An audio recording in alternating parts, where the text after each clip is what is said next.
Je voulais dire quand même que les 3 derniers matchs de l'OM ont été excellents, que De Zerbi a été excellent et que je suis ravi de le dire. J'ai enfin retrouvé un OM conquérant et en jambes dans son pressing, inspiré techniquement et très intéressant dans son agressivité, dans son intensité qu'ils ont démontré.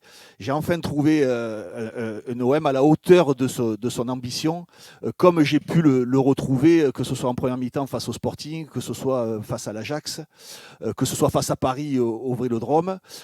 J'ai trouvé un De Zerbi et des joueurs de l'OM très inspirés et vraiment excellents sur ces 3 derniers matchs. Donc ça prouve que je suis capable de dire du bien de l'OM et de Zerbi. Je n'ai aucun problème avec ça. Une fois que ça s'est dit, revenons au procès à l'accusation qui m'est faite. Je ne me trouve pas dur avec De Zerbi, je me trouve exigeant. Tout comme on doit l'être, et doit l'être certainement De Zerbi, avec lui-même ou avec ses joueurs. Je pense que cette exigence doit être une donnée essentielle quand on parle du club le plus populaire de France. De cette exigence quand on parle de l'OM, donc quand on parle de Zerbi. Et moi, toujours avec un souci d'exigence quand je parle de l'OM et de Zerbi, quand ils sont bons ou inspirés, je n'ai pas peur de le dire. Quand ça ne me plaît pas, quand je les trouve mauvais, ennuyeux, pas à la hauteur, que je trouve que De Zerbi n'est pas à la hauteur non plus, je le dis de la même manière. Je suis toujours de bonne foi, je tiens à rassurer certains. Après, on a le droit de ne pas être d'accord avec moi, j'ai pas de problème avec ça. Mais moi, quand un entraîneur change autant de tactique ou de compo d'équipe depuis le début de la saison, et il participe indéniablement à l'instabilité et à l'irrégularité de son équipe.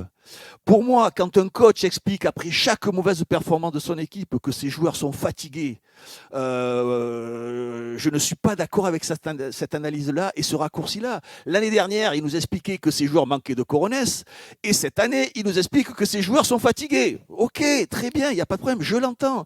Quand la semaine dernière, il nous dit que lorsque Benatia et Longoria partiront, il nous explique qu'il partira aussi, je trouve ça inapproprié, déstabilisant pour son équipe et pour son club. J'y vois pas une marque de fidélité comme certains peuvent le voir. Moi, j'y vois un échappatoire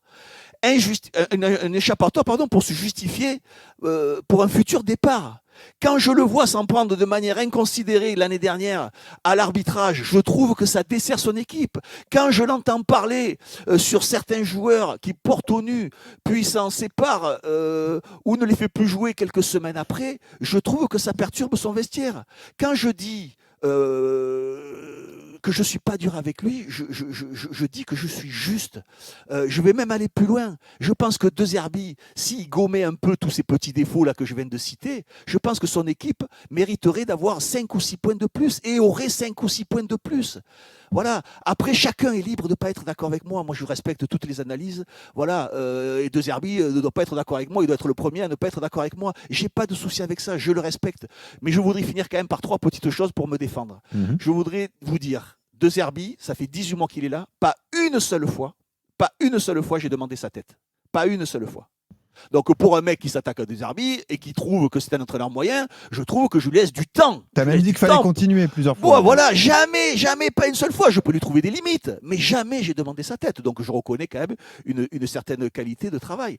La deuxième chose, l'OM a un budget de 260 millions d'euros.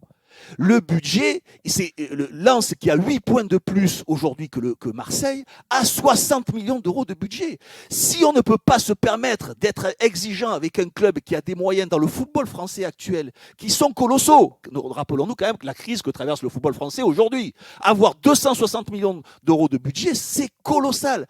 De Zerbi a des moyens colossaux pour faire aujourd'hui ce qu'il fait. Donc moi, cette exigence, je la réclame, je la demande. Elle est nécessaire si on n'est pas exigeant et on ne demande pas de la qualité de travail avec un entraîneur comme ça qui est arrivé avec, je rappelle, il est au centre du projet. Donc on ne parle pas de n'importe quelle équipe.